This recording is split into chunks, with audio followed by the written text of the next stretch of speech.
സൗഖ്യമായ യാത്ര നേരുന്നു.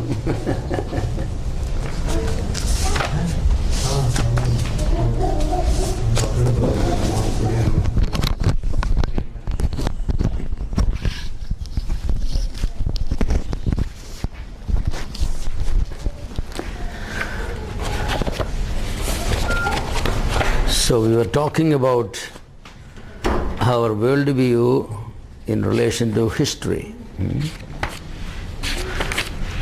So it's generally said by Christian scholars, history is his story. What do they mean by that? They mean that the history of this world is molded by man's relationship with God. Either it is an atheistic history or it is a theistic history. If it's a theistic history, it's a polytheistic history of worship of many gods and goddesses like in India. Or it is a monotheistic history like in Israel and Western countries, where the concept of one God is very prevalent. The world before Jesus Christ came to this world and the world after he came are essentially different. You cannot even have a comparison. The moral values, even the economic values, the social values, family values, everything changed. The coming of Jesus Christ and the teachings of Jesus Christ has changed the world totally. Even you take India,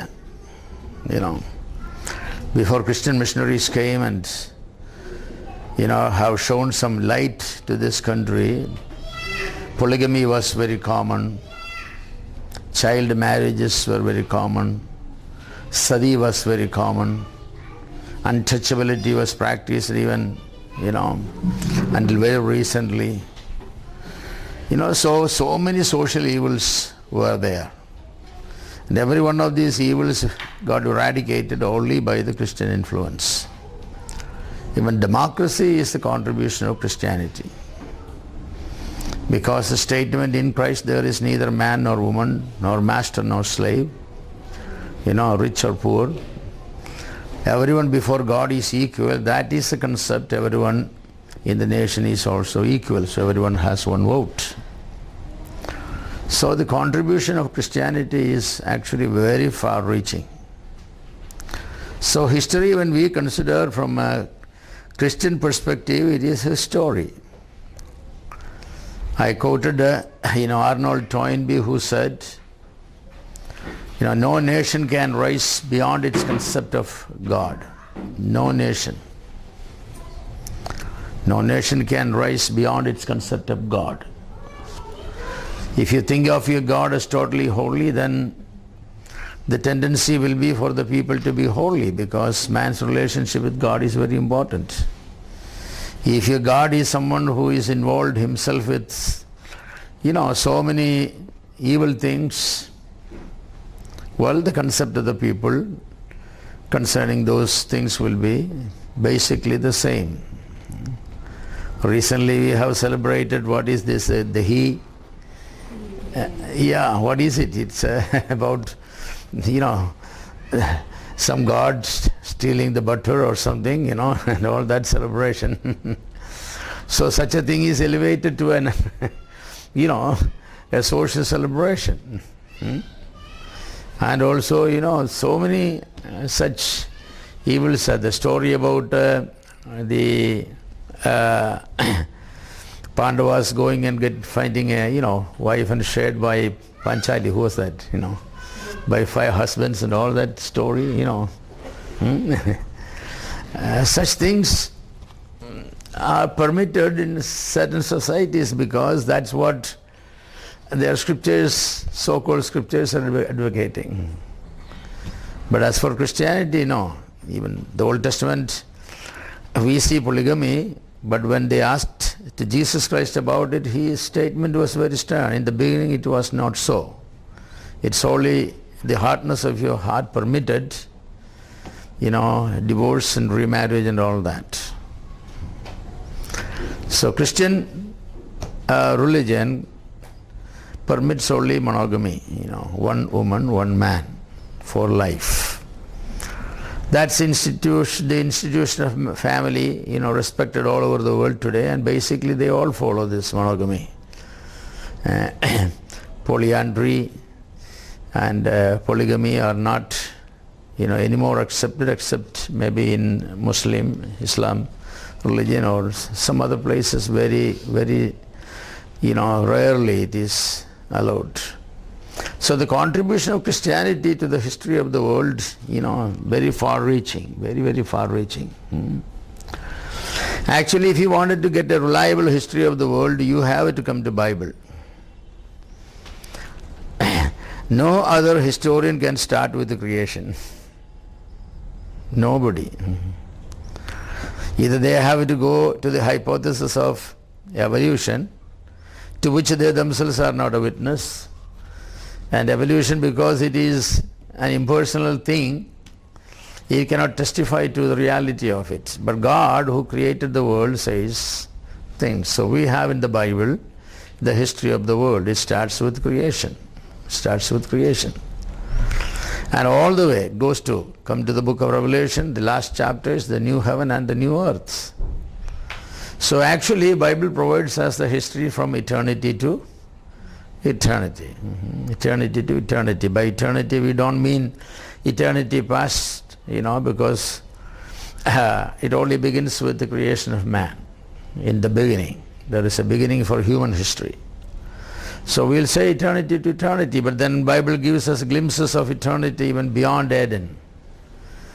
When God in His counsel, the triune God, has decided many things to make man in God's image, the doctrine of election, we are chosen in Him before the foundation of the earth, the lamb that was slain from the foundation of the earth. So we have many statements that goes beyond creation. Only Bible can provide that history. So anybody who wants to learn reliable history of the world, they indeed have to go to the Bible. That's the only book where you can have a trustworthy, account of the history of the world. So that's very, very important. Then last time we met, we also said that the biblical concept of the history is linear history, not encyclical. The Hinduism talk about the cyclical history, Kala Chakram, Kala Chakram. There is no such thing. History began with, as far as man is concerned, history began with Eden or the creation. It never comes back to any of the stages, never comes back. From Eden it's a progress or a digress, but it never returns. It never returns. Whether it is progress or regress depends upon man's response to God's laws. Yes. Any society that respected and responded, positively to God's commandments, those nations, those societies progressed. Otherwise, they suffered for it, but they never returned to, man never returns to Eden. Even in the new heaven and new earth, it's not Eden, it's far better than Edenic, because man in Eden was on a probation. The day you eat, you shall die. But in eternity, man is not on a probation. He is confirmed in holiness. No more the question of death. So biblical history is not encyclical history. They think that every certain years the history repeats. Every certain years it's a cycle, No, Bible does not teach about, encyclic history. So that's very important, Because I have heard Christian preachers preaching, There's nothing like that, Kala Chakram. It's a straight onward going, for good or for bad. There is a counterfeit, counteractive power of Satan which wants to pull the history of mankind backward to where, his state is. But God in His sovereign grace always pulls it forward, God negates every scheme of Satan. Satan very cunningly and very intelligently, planned to defeat God's program and purposes, but God outsmarts Satan. Of course, he is God, so he has to. Yes, he has to, you know. The Bible is full of testimony to that fact. So we believe in a linear history. The greatest point in history is when it is said God with man, you know.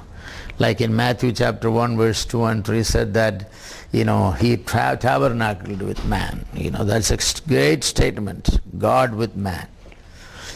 In Eden, God was with man, you know, because God came down in the cool of the day, and the man and God, they probably walked together. You know, our Lord Jesus Christ in this in his pre-incarnated appearances, you know, Christophanies or Theophanies technically called. Christ came, and man and you know, Adam, Eve and the Lord, they probably walked around the garden. The garden may have been very, very large, many thousands of square feet probably, you know, square meters. It's very large because 4 rivers were flowing on all 4 sides, and we know that it's 2 rivers are still there, Tigris and Euphrates, so they are hundreds of miles separated, you know. So the garden may have been very, very large. So God and man walking together and talking. Probably God explained it to man about every herb and every fruit and every animal, you know, what a noble days they were. And then because of sin, man and God are alienated. And then finally Jesus Christ came as man and dwelt among us, revealed God to the lost humanity. Then finally what? We have the Old Testament, God's presence, you know, in the Holy of Holies symbolically. Today we have the presence of God in our midst when 2 or 3 are gathered together, promised His presence in our midst. And then, you know, in the new heaven and the new earth, finally what? God and man are going to be together. God and man together, man with God. So the greatest point in human history is when God with man. The summation of the human history is when man with God. Man with God. In the Garden of Eden, it started man and God together, you know. So it's beautiful. Today it is God in us and we in God, or Christ in us and we in Christ. So it's marvelous, the history, you know, our Christian history, you know, looking, or the history of the world looking from a Christian perspective is great. Biblical history therefore begins and ends with Jesus Christ, the Alpha and the Omega. You know, Jesus said in the book of Revelation, I am Alpha and Omega. What did he mean? Alpha and Omega are the first and the last letter of the Greek language. You know, Greek is a culture, the Greek culture. They are the, you know, the Greek literature there is, you know, Greek philosophy, everything. So Jesus Christ is the summation, culmination of literature, culmination of culture, culmination of civilization and everything. I am the Alpha and the Omega. Outside Jesus Christ you cannot understand anything. You know, if you take away Jesus from the history of the world, you don't know. You don't know. How will you explain anything? How will you explain anything? Nothing. The beginning of the races, the beginning of languages, you know, the cultures, the fall and rise of empires, they're all with reference to God. Yes. As someone said, the epicenter of the universe is Israel. The epicenter of the universe is Israel and Jerusalem. Jerusalem, that is. That's as far as the present and the past, present and the future, you know, history is concerned. But we will say the epicenter of the whole universe is actually our Lord Jesus Christ. He is. So the incarnation of Jesus Christ provided mankind a new outlook on history, a new outlook on history. Christ is born as a son of David in history. David is a historical personality. So when Jesus Christ is described as a son of David, saying that God incarnated to be a historical personality. Isn't that amazing? God becoming a historical personality. Because our concept of God is He is eternal. He is infinite. You know, an eternal being doesn't have beginning or end, therefore no center also. You know, if you don't have beginning and end, then there cannot be a center. But Jesus Christ came in the center of the world history as a son of David. That's the mystery. That's a mystery. It's indeed a mystery. Yes. So Christ, his incarnation, and then finally his death for mankind, they are all history. Actually, the death of Jesus Christ, even more to say, the resurrection of Jesus Christ has made the history, turned upside down. Death was closing every chapter of history, When Mahatma Gandhi was assassinated, a chapter of Indian history was closed. So the death of every man, and he died, and he died, and he died. Genesis chapter 5, and he died, and he died. The death bell, ringing again and again. So when Jesus Christ died, Satan and all the Antichrist, gangs, they all kind of sighed. They said that, well, victory is on our side, but not. When Jesus Christ rose again, history began. Jesus Christ rose again, history began. Until then we see that the people worshipping God on Saturdays. Yes. But the day Jesus rose again, worship began on Sunday. That very day, John chapter 20 says, that very day being the first day of the week, Jesus was risen. Disciples gathered. They always gathered on Saturday evenings, but they began to meet on Sunday evening. It's a new beginning. It's a new beginning. Easter is a new beginning. Those, lily flowers, blooming during the Easter, you look at the valleys, you can see the white lilies, so beautiful. And interestingly, the lily plants have no leaves, no, buds, nothing. They are under the earth for all those months, and right before the Easter, those stalks come out, and in a week they bloom, and then after a few days they die and go. It's a symbol of new life. It's wonderful and beautiful. Poets have described them so beautifully, so many of them, look at them. Jesus Christ has brought into humanity a new and fresh hope. Death is defeated. Man is no more under death. Paul was able for the first time in history to challenge death. Oh, death, where is your sting? And where is your victory? Nobody from Adam ever challenged death like that. Every great or small man, powerful people, politicians, statesmen, rich businessmen, educationists, whoever, they knelt before death. And they were defeated. But Jesus Christ defeated death.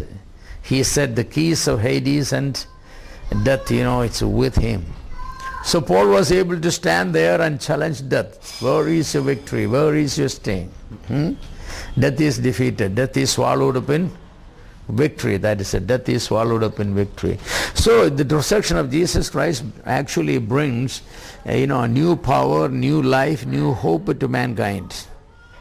So the Christian worldview of history is a biblical worldview.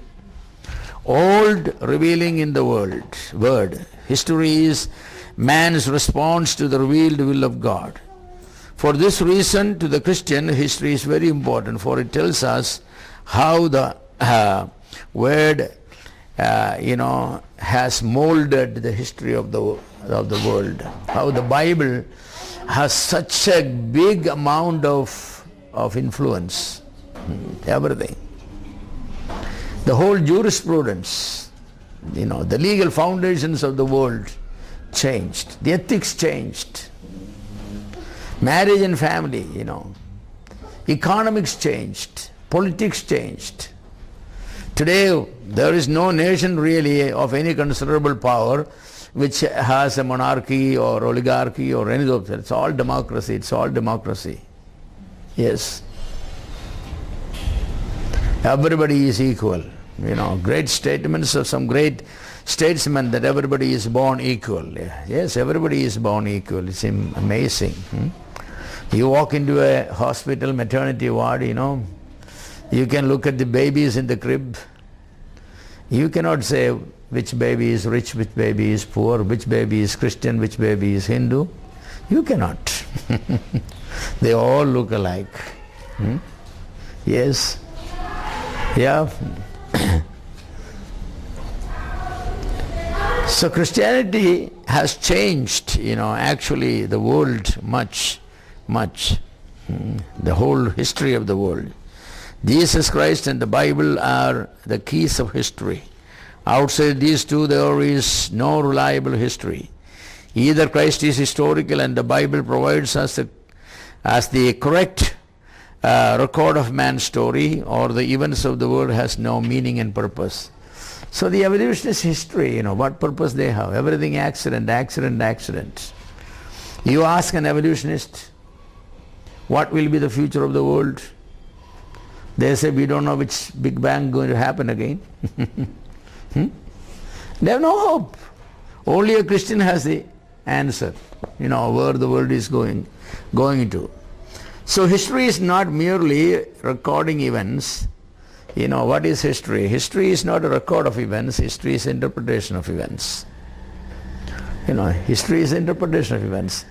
If merely recording events has no meaning, Yes, so-and-so was born, so-and-so died, so that's history. The question is why Mahatma Gandhi was assassinated. The fact that Gandhi was assassinated is no big history. That's simply a statement of a record. Jesus Christ died, that's history. But why Jesus Christ died, that's the interpretation of the history. That's the most important part. Why Jesus was born, that's what mystery is made. Thousands of children were born on that day all over the world. If the records or birth records simply stated that, Mother Mary, Father Joseph, place of birth, Bethlehem and date and all that, then that's no big history. That's only a record.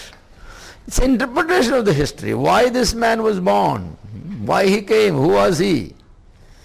That's what history is. That's going to be, sad story is, majority of the human beings that are born in this world do not create history. They do not create history. You just born, got some education, took up a job, married a woman or a man, had some children, then died a day. There are few people who create history. So I'll say that even if you live only a day, create a history. Yeah. To create a history, if you are just following everybody else, you cannot create history. You have to be somebody different. Somebody different. The people that we remember in the world, whether it is Plato or Aristotle or Socrates, Seneca or who you wanted to remember, history, there are many people, Buddha, or you wanted to remember about Abraham or Isaac or Jacob or Joseph or David, Solomon. Why are they remembered? They all made some history. That's it. They made some ripples, in the sea of mankind. Yes, that's what makes it. So the question is, what ripples you are going to make before you go? I had a friend, we both were elders in the same church, we both worked for the same institution, where there was plenty of opportunity for overtime. In America, if you work overtime, that's what makes money. Otherwise, there's no, your regular salary is overtime. You get time and a half. If you work double overtime, you get double of your salary, your wages, whatever it is. So my friend never worked overtime, never. I also didn't work. So everybody was, 4 o'clock or 5 o'clock, out, punch the card and out. So one day he was asked, why don't you work overtime? This big money, we all take this big fat paycheck every month. You take this lean, So he asked them the question, so what do you do with all the money? He said, we now buy nice cars, expensive cars. Then what do you do? We drive those cars, then we reach home, then what? We watch nice televisions, Then what? Eat nice food, then what? We go to bed on nice, bed and mattresses and all that, cotton always, then what? Get up in the early morning, then what? Come to office, then what? So he goes then, he said that we die one day. He said, then why don't you die early? After all, it is the same routine you are doing, getting up, getting down and all, self. If that's all what with money you are doing, you are not doing anything. So then I asked him, what do you do? I said, well, I do a lot of things. I come work and go to spend my time with my family. We go out for, worship, meetings, teaching. We go out to share, about Jesus Christ with people. And, he's described and then he said, one day I'll be promoted to heaven. That's what makes the difference. So our history doesn't end here, And during that time, we have to make some ripple, something, As somebody said that I wanted to leave my footmark on the beaches of humanity, where the next generation can see these footmarks and they can keep their feet on my footmarks. Of course, the footmark of Jesus Christ, stands there above everybody else. Yes, but there are many people like Paul who said that follow me even as I am a follower of Jesus Christ. So I encourage you, make history. Let your birth and let your life and let your death be at least a small, a small historical moment, Simply don't people say that, well, he was a good man, Achan allayirunnu, Mamma allayirunnu, they died and gone. Well, and even before the first death anniversary comes, everybody forgets about you. You are lost completely. Nobody talks about you. Is that terrible? If that's all, what's the purpose of life? No. No, I challenge people to make history. So history, what I said, is interpretation of what you do. There's an interpretation of history, what you do. If there is nothing to interpret, then there is not history actually, There is actually no history. One major factor that decides the reliability of a record is the authorship. What the author writes are the reliable eyewitnesses details or hearsay details. Books written many, many years after the events have taken place by people who never lived when the events took place. The history of the Bible and Quran claims that, not Quran claims, but at least the Muslims claim that Bible is changed, right?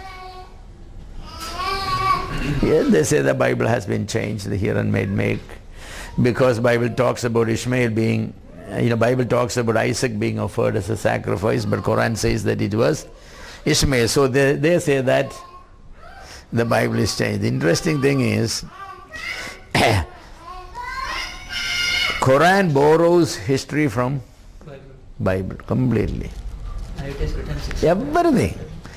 If only you read Quran, you don't know where was Adam, who is Abraham, who is Adam, Musa, Ibrahim Nabi, you have to come to.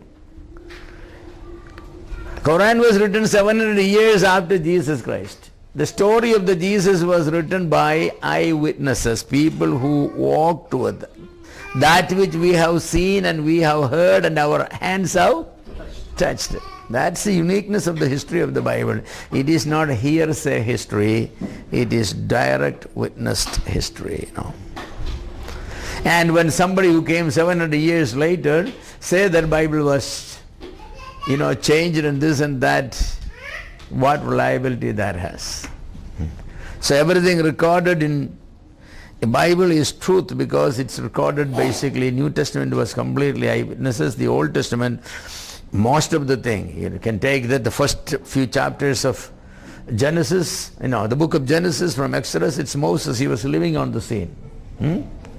Exodus, Leviticus, Numbers and all that, Moses was alive. Then Joshua was alive. Samuel was alive. These people have written. That's the uniqueness about. Jonah's story was written by Jonah. So Bible, we have reliable history. People who have lived in the time, they have written it. But other histories, they make comments about, this is foolishness. William Albright was a great 20th century, archaeologist. He has done a lot of archaeological excavations in the Holy Land. He made this statement: in my opinion, every book of the New Testament was written by a baptized Jew between the 40s and the 80s of the first century. That's what he said.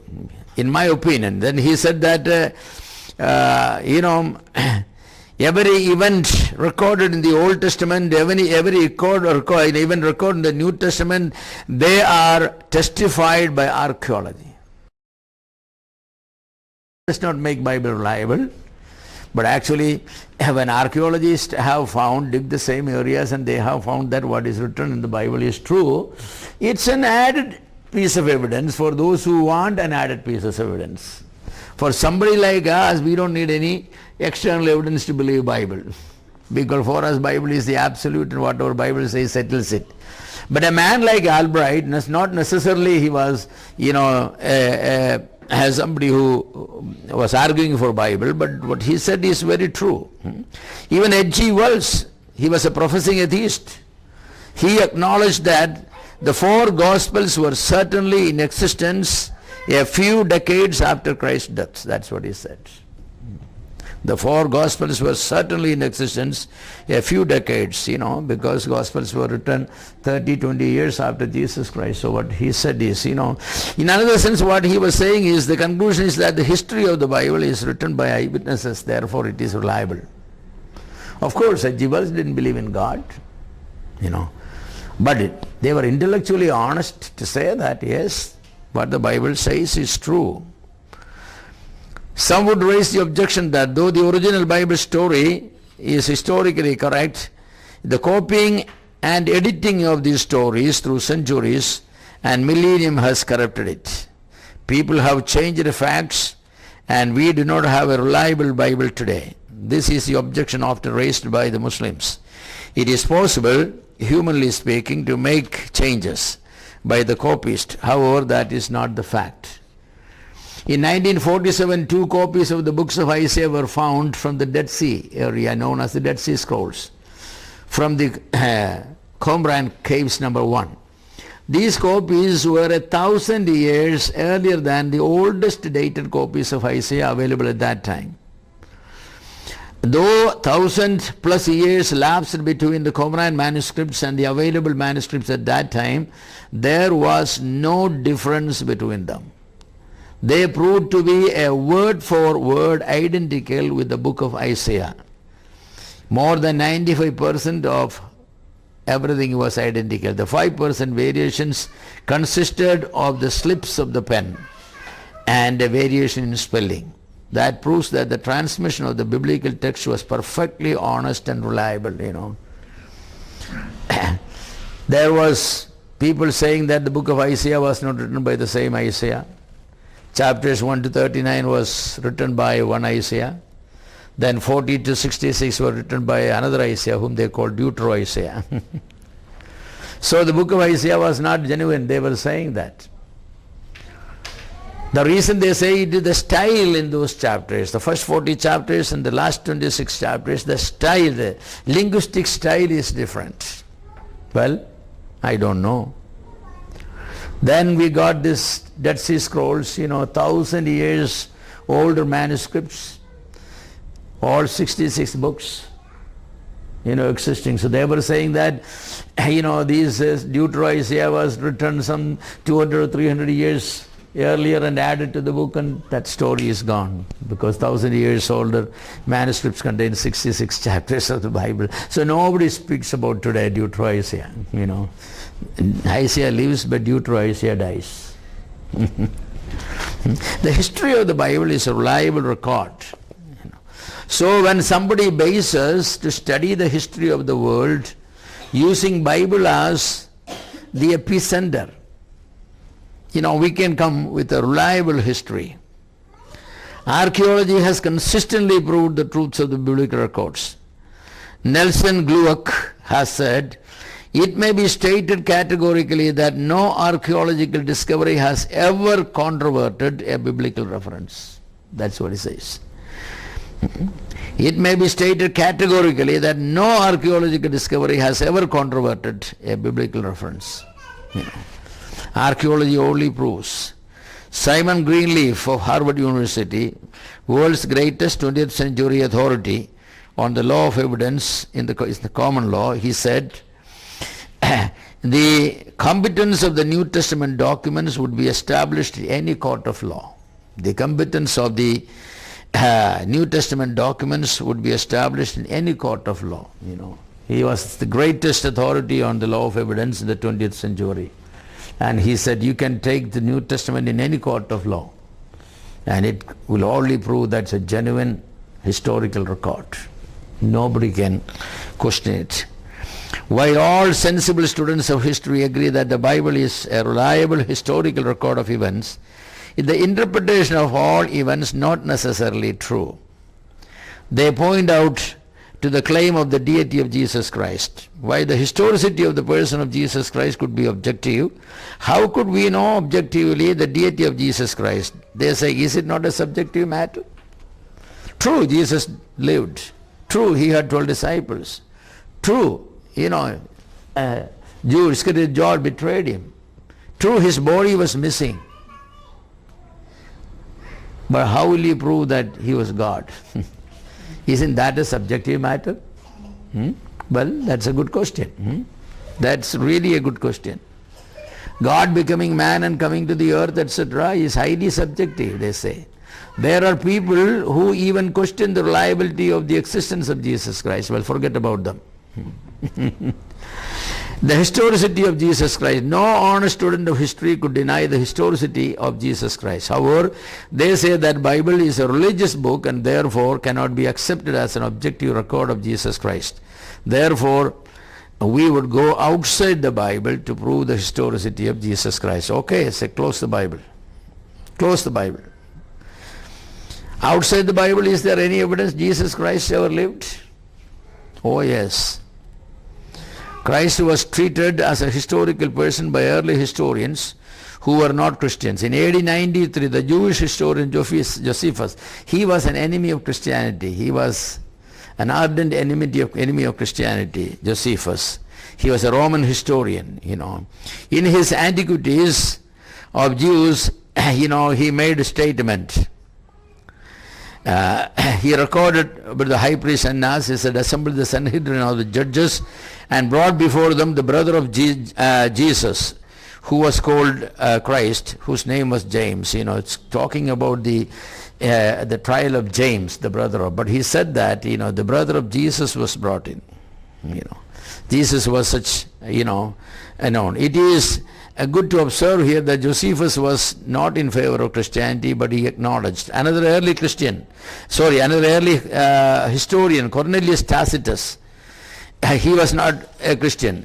He wrote around AD 112 about persons commonly called Christians, and also stated Christians, the founder of the name was called Christians, whose founder was Christ, was put to death by Pontius Pilate, procurator of Judea in the reign of Tiberius. So he acknowledged the fact that he was put to death by Pontius Pilate, and he was, and all those historical. Even he also says that Christ was put to death. There are many such secular references to the death of Jesus Christ. Christ was not known to Christians alone. Bruce Metzger has opined that the secular evidence for Christ are adequate to prove the historicity of Jesus Christ. That he lived in Palestine, had a group of disciples, was condemned by Pilate and crucified. I have a separate, message on the historicity of Jesus Christ, in the Jesus of the history, not right from outside the Bible. Without using the Bible, you can prove that Jesus Christ lived and he died. And you can also logically and legally prove that Jesus Christ, is resurrected. His body was missing, but where did it go? That's a question, Who moved the stone? Who wrote that book? A famous book, Who Moved the Stone? No, Who Moved the Stone was. So it's a good book.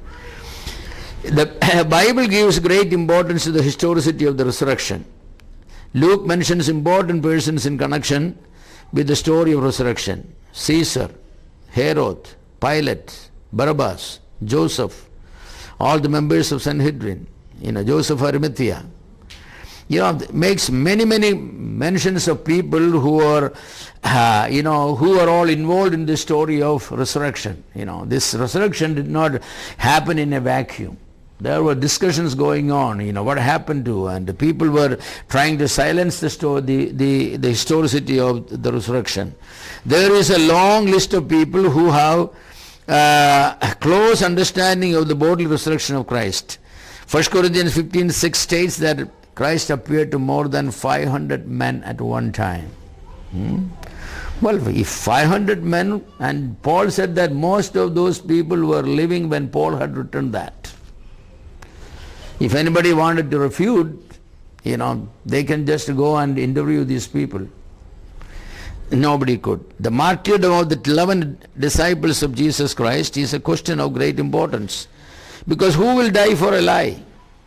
Who will die for a lie? All these people were martyred for preaching Jesus Christ, died and rose again. At the time of their execution, if they only confess, sorry, we were making a lie, don't kill me, I'll tell you the truth. Jesus never rose again. They could have spared. Who will die for a lie?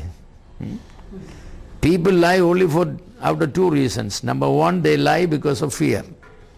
If they say the truth, they will be in trouble. So they say the lie. Or for profit, they will say. But in this matter of the resurrection of Jesus Christ, if it was a lie, fear was for speaking the lie. They speak the truth. If Christ did not rise, if that was a lie, then they were all dying for the lie. They could have spoken the truth and avoided death. What is the profit for saying this lie? Death. Did anybody get money for saying this lie that Jesus rose again? No. So, the motivation for saying a lie is totally absent in the case of Jesus Christ. It must have been truth, because only people, his disciples were dying for this truth. If it was a lie, they won't die for it. So the martyrdom of the 11 disciples of Jesus Christ is a question of great importance. Who will die for a lie?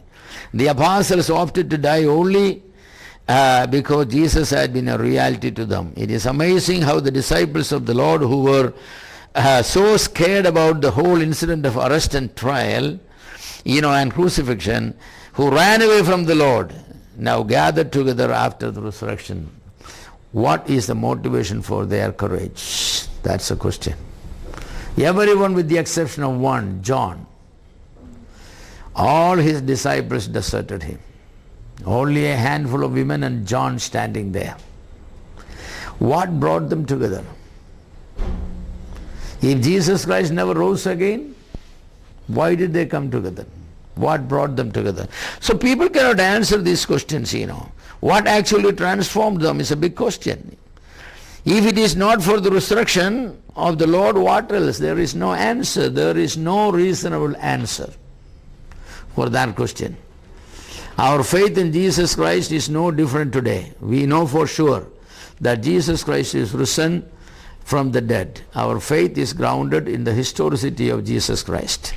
Since Jesus Christ has defeated sin and Satan, since Jesus Christ is victorious over death, our faith in Jesus Christ is absolutely certain.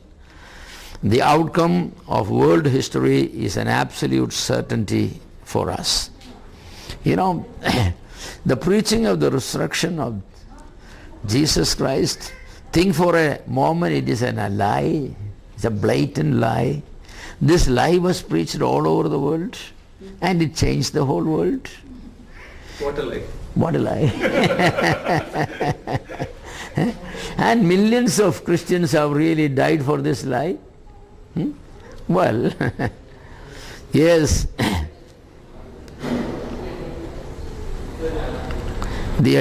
we know from the past history, especially from the incarnation, life, death and burial and resurrection of Jesus Christ, that the historicity of the world is on a definite path where the ultimate victory is on Christ's side. Therefore it is on our side. The story of Jesus confirmed to us the truth that all things work together for God's glory and for our blessings. You look at the world today, it's true that the world has gone back, the Europe has rejected Christianity. It's the post-Christian era today in Europe, and yes, but yet, you can travel more freely in Europe than you travel in Africa or in India, Yes, a tourist is a lot more, the Christian influence there, A Christian influence there is seen even when they have rejected Christ and the Bible, still the ethics still remains there. People are more free, there is more security, The chances of somebody coming and pickpocketing you there in Europe, some country, is less than somebody is being pickpocketed in Africa or in Asia. It never happened, never happens actually. It never happens. What makes the difference? Difference is Christianity and Christ. So from the Christian perspective, the history of the world is an unfolding of God's will in the affairs of mankind. That's what history is. From a Christian perspective, the history of the world is an unfolding of God's will concerning the mankind. What is God's will for mankind? That's what the history is. That's what history is. Yes. Since all things work together for good, our ultimate hope is definite.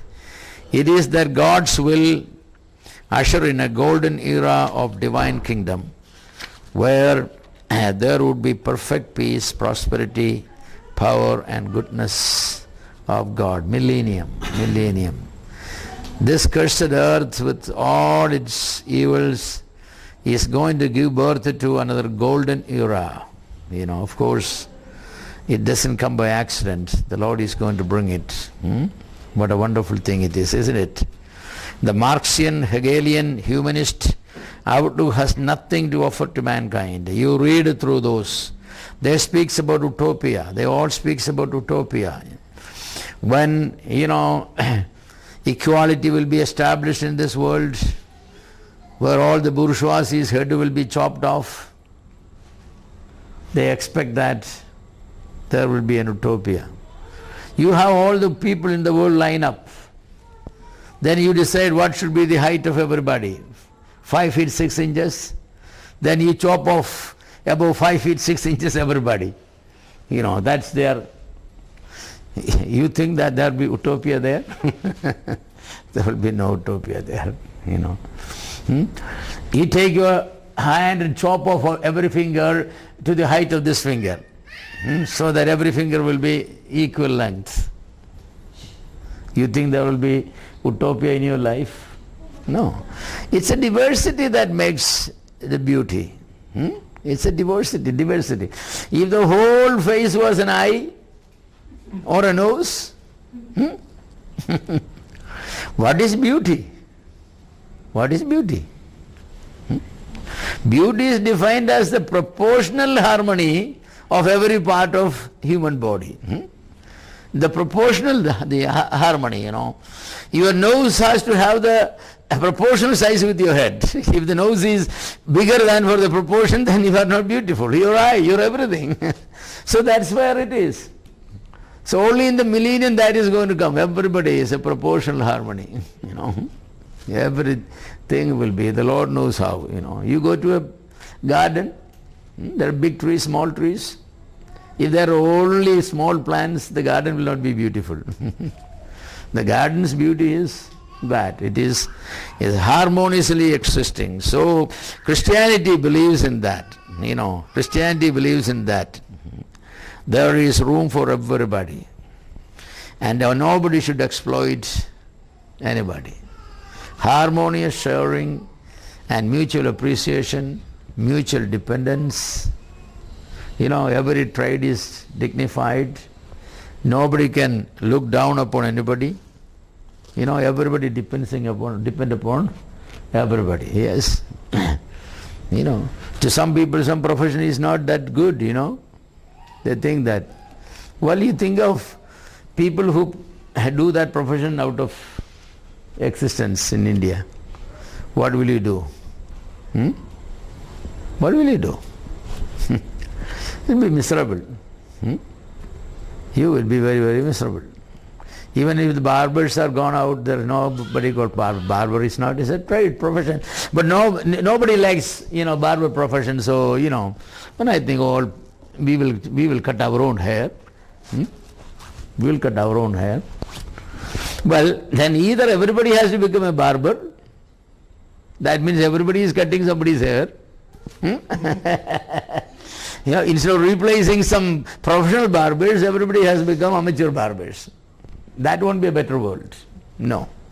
So anyway, people to climb up on a coconut tree, I often think that, what we will do.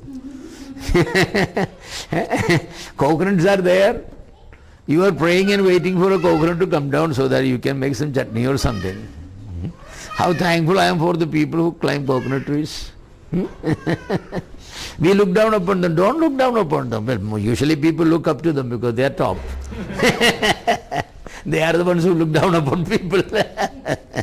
We need everybody. We need everybody. So the Bible is a beautiful book where, every profession, every human being is brought to that one. The beauty of the millennium is that everybody has room.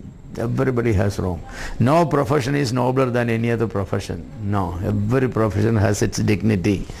And that's a wonderful time, looking forward to. Well, we don't know where we will be. I believe we'll be in heaven, where even we don't have these needs. So what's the purpose in history? According to Christian worldview of history, every moment and every event in our lives have eternal significance. You think of that statement. Every moment and every event in our life has eternal significance. You ever thought about it? Every moment and every event. It has an eternal significance. That particular event sometimes decides what direction you will take. You will take. Yes. Suppose, in your 10th class or your 12th grade or wherever, you did not get the marks that you got today, your destiny would have been different. Yes. So the Lord changed. Everything is significant. Every single event is significant. Even eating, drinking or anything. That's why Bible says do it for the glory of God. God's glory is tied down with every single event. Yes. The death of a person or the birth of a person. The success or the failure. Everything has historical significance, I say eternal significance. Think of the birth of anybody, anybody who made history, even others who didn't make history, it's significant. So this is what makes our life meaningful, meaningful. When I realize that everything that happens in my life is historically important and eternally significant, then how will I manage my life? If I am aware and conscious that every moment in my life is very important, history is being fabricated every moment and eternal significance. Yes? I will be more sensitive and I will be more conscious and I will be have greater awareness of the significance of the moment and I will behave much better. Behave much better. Some of our lives do not become that meaningful in our own viewpoint is simply because we don't realize this event. Little thing. A sinner came at the feet of Jesus, she wept there and she wiped with the tears. What eternal significance that event had? The gospel is Yes. That's another event, where Mary has anointed the feet of Jesus. Great significance. Martha made a feast, that's significant. What event is not? You read through the Gospels, everything that happened was just casual thing, right? A boy was there with the 5 loaves and 2 fishes. Did his mother realize that this is going to be a very great thing in the world, and then it's going to be written in the Gospels and it's going to be referred for years and years and years, then I think she would not have packed that 5 loaves and 2 fishes. Probably she would have made a bigger lunch or something. But little insignificant action of a mother and little insignificant response of a boy. Probably they asked, anybody got food? And this boy said, I got 5 loaves and 2 fishes here. Hand over to them. Think of that. Think of that. There was a woman who was sick for some 12 or 13 years, with hemorrhage and all. She came and touched on Jesus' hems. It's a historical reality. Did she ever realize that it will be? Every event in the Bible recorded in the Gospels and all, they were not unique in themselves when it happened. Ordinary events. But all those ordinary events have eternal significance. So what I say is we are creators of history. If we are conscious, everything that's going to take place in my life, everything I say, everything I eat, do, where I go, I come, has eternal perspective, then how carefully I will be behaving. Then the history of this world would be a little different also, actually, Yes. C.S. Lewis rightly said, there can be no accidents or loose ends, nothing whatever of which we can safely use the word merely. Nothing is merely a byproduct of anything else. All results are intended from the first. So C.S. Lewis, he said that there is nothing called merely, by accident, by chance. There is no such thing of a loose ends, no accidents. Everything has a meaning and purpose. The thing is, we don't accept it as such, the meaning and purpose, Yes? Think of Hannah not having a child. For years and years she is suffering the shame from the hands of Peninnah, And then one day she came and she has seen how the Eli's sons were misbehaving there. Very bad stories spreading. Her heart was grieved, and he said, if Lord you give me a child, I will give him for your ministry in the temple. He will serve you. The way things are going here is not good.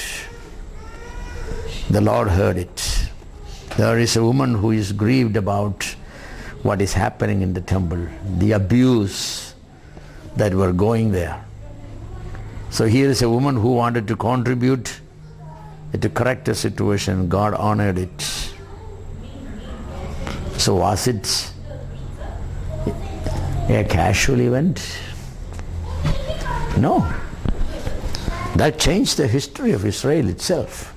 Samuel, what a great man.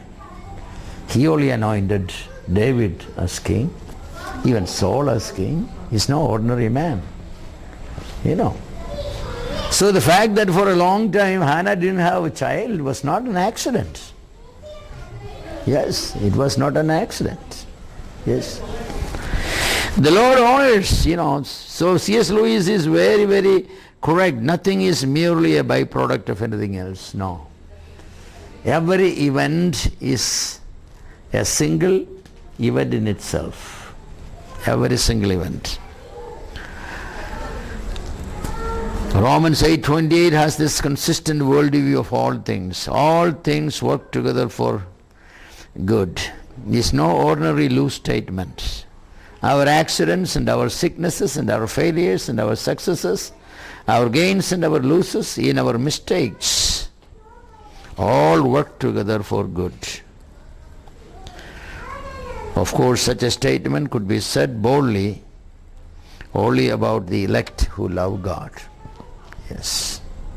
Because all things work together for good to those who love God, even, those who are called by His purpose. Yes.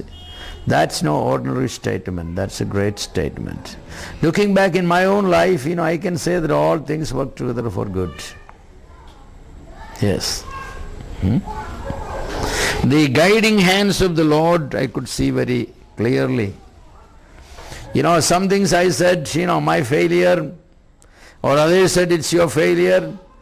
As the years went by, I could say that was a hand of God. He failed me there because He wanted me. Of course He can get me, but little more pressure has to be applied on me to change my plans and, courses. Yes. What about the sins that are done by the people? Well, God is never a party to sin. So our moral failures, God even works together, but God will never put a premium upon our moral failures. But think of David and Bathsheba and the birth of Solomon.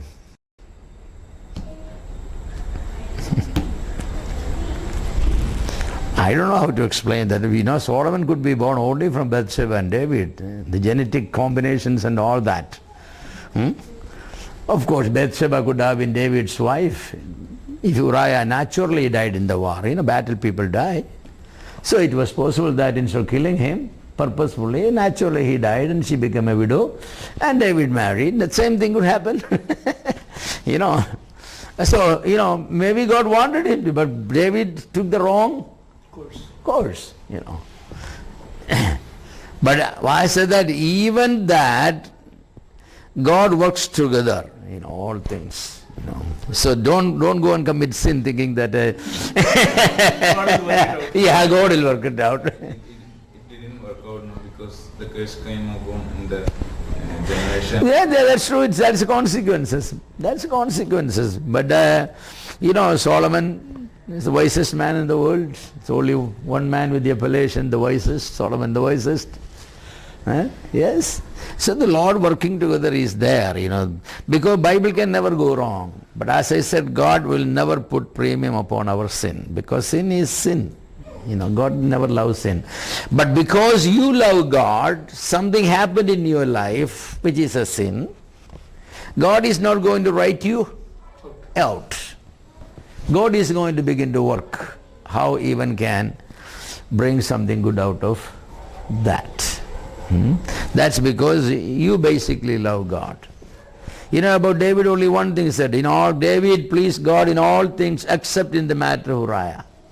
That's the statement. Only in the matter of Uriah. A man who never committed, any mistakes, Yes. So, our God is a God who works together,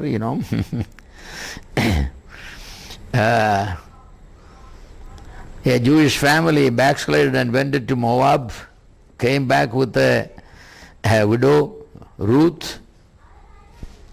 It was a sin of the Jewish family to go away when the Bible very clearly said there is famine, you should not leave the land, stay there. But they went. God, I think, punished them for all 3 men died. And 2 widows returned.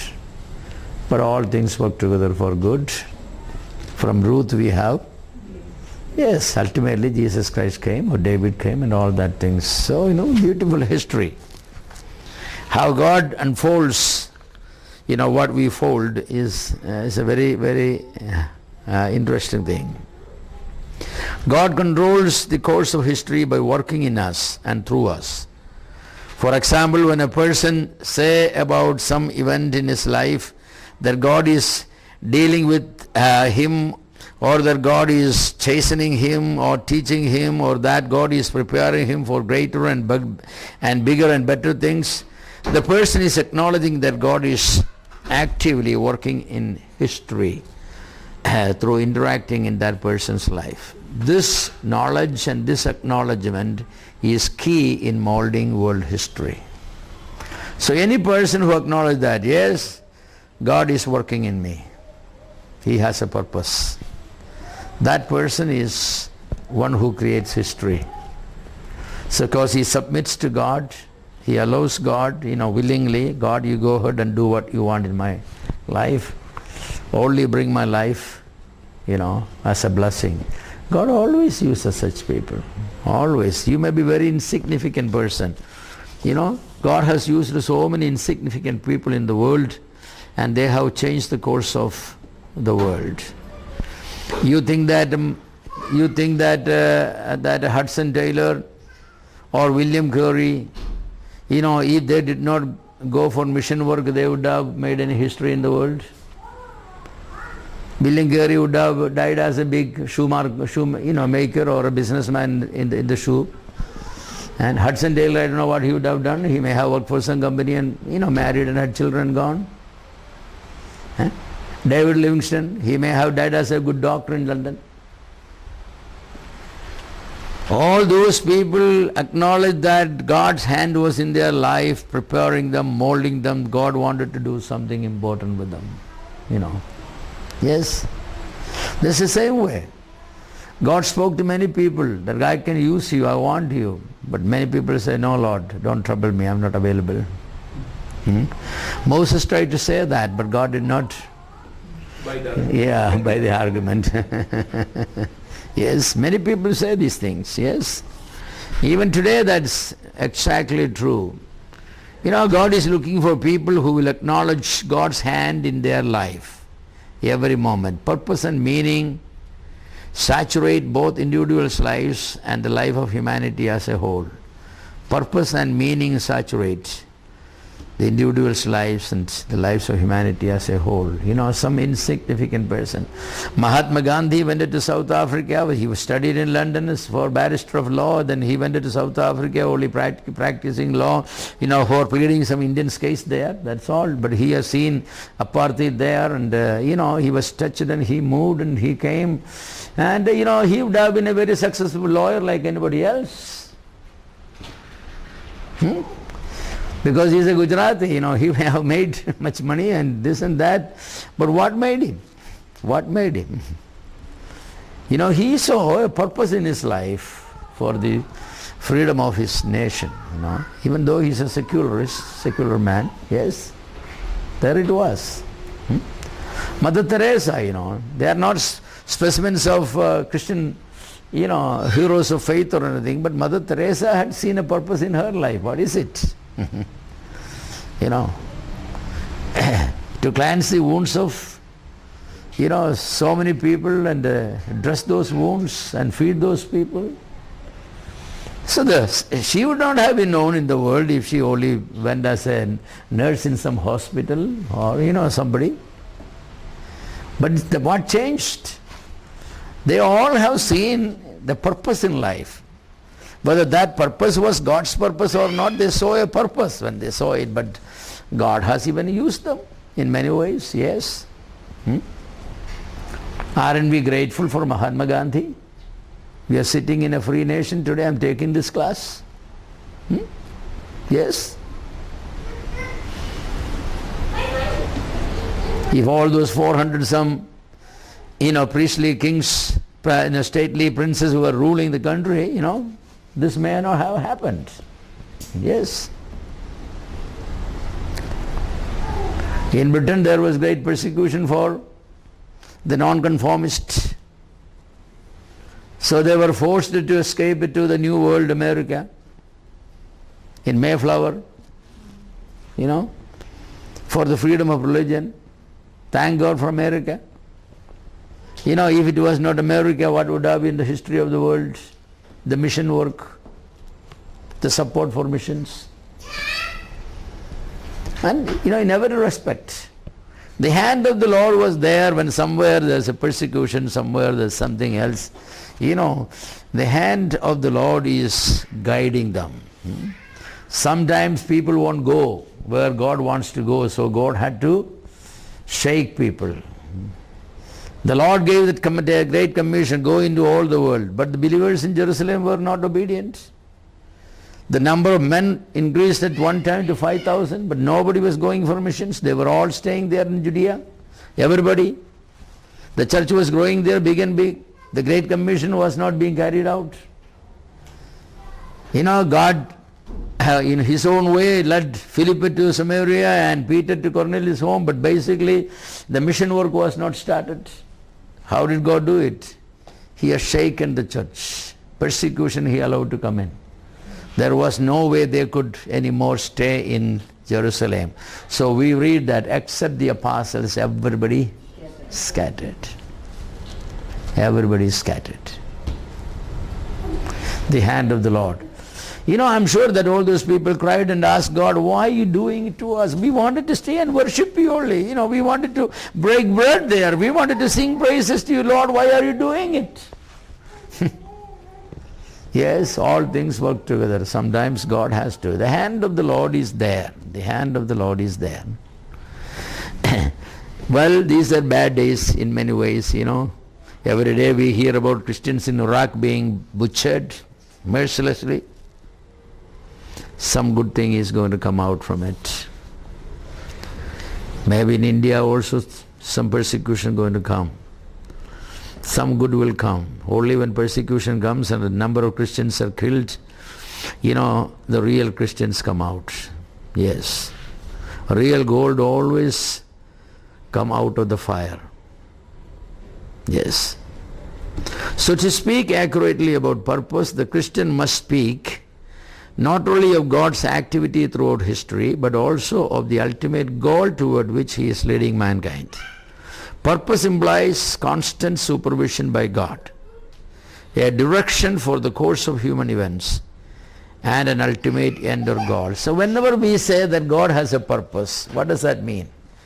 If we say that God has a purpose or a goal, then we means that constant supervision of God, otherwise how this purpose will be accomplished.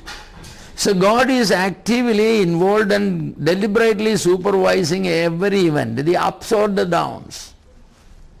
Yes. So constant supervision by God and a direction for the course of human events. If God's goal has to be reached, then the humanity has to take certain course. Then only it will reach there. So God is changing the courses of history, so that the ultimate end or the goal will be accomplished. Yes. Think of the invention of printing press. The first book that was printed was the Bible. Think of that. Yes.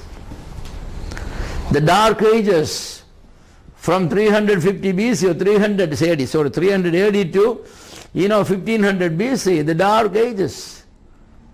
Well, how did the light came? Reformation came. Reformation could not come directly because it's Dark Age. So God brought the 600 some years before the Reformation, the Renaissance. What's the importance of the Renaissance? Renaissance went back to the classics, everything. They began to study Greek. They began to study Hebrew. They gave importance to Latin, all those classics. That's the importance of Renaissance. When these classics were studied, the original Hebrew and the original Greek and all that, then the Bible was, made. Erasmus made the first Greek text of the Bible, only because he was an expert in the classics. So, God was actively involved in the history of the world, especially of the Europe, where, the Dark Age gave birth to the Renaissance, when a new interest was kindled in the minds of the people for studying and go back to the roots of our cultures, the classics, which then gave birth to, it was Erasmus' Bible that Martin Luther was able to read, that opened his eyes to see salvation by faith, justification by faith. That's the beginning of the Reformation. So the hand of the Lord was guiding the history of the world from the Dark Ages through Renaissance to the Reformation. The hand of the Lord is there everywhere. Everywhere. Yes. Britishers came to this country. We Christians should be thankful for many things. For many things. The English education, for example. If the English education was not here, We should be thankful because the Britishers united India. There was no nation like India before. The word India was known only for a small state at the river Sindhu, Indus River, at the north. India of the old time was the area around the Indus River. Today India is the unified India, otherwise it was 430 princely states. So they came, they unified India, so we have a united India today. So what freedom we have for the gospel for the last, almost many years, India's doors were completely open for any Christian to go anywhere. We needed no passport, no visa to travel from one end of India to the other end. Otherwise, every time you go to a princely state, you have to get, permission to go there and all that. So we should be thankful. Yes. So the things happens, there are bad aspects to it. For a Christian who looks at the hand of the Lord molding, he will not be seeing the evil only. Like the Britishers came, taken away a lot of our riches. Yes, they have taken away a lot of our riches. That's true. We don't thank God for that. No, because I'm Indian. But at the same time, I cannot overlook the hand of the Lord leading. The gospel came in. William Carey could come only because the East India Company was here. Not that East India Company invited him. They did not really want him, but it paved the way. They paved the way. The door was, the way was paved, made. And all those things, we need to see that, the hand of the Lord. So to speak accurately about purpose, the Christian should see God involved actively. Purpose implies constant supervision of God, a direction for the course of human events, and an ultimate end or goal. As we said earlier, for the Christian, history is a linear movement towards the goal or the climax, the day of judgment, and then finally the millennium, and then the new heaven and new earth. In Acts chapter 17, Paul was speaking at Athens, and he said that a day is appointed when God will judge the world through this man Jesus, according to the gospel he preached. Yes, that's towards the climax. Christ's victory over sin becomes the point of reference for all history. Christians all over the world will be sharing in the victory. This is the good news of Christianity. What makes the earthly troubles bearable is this knowledge that we shall reign with him if we suffer with him, isn't it? Otherwise, what motivation is there? Paul said in Romans 8:18, "For I consider the sufferings of this present time are not worth comparing with the glory that is going to be revealed to us." Yes, all the sufferings that we think of today is nothing in comparison to the glory that is going to be revealed to us. Ultimately, history is moving to a triumphant close. Even at this very moment, God is moving human history closer to the end, which in a real sense is only the beginning. So Christians believe that the biblical idea of history is what is known as a linear conception of history. Human history begins with a specific beginning, creation, and is directed by God toward a specific end, the final judgment, new heaven and the new earth. There is those living in the Bible Belt. This linear concept of history is not strange.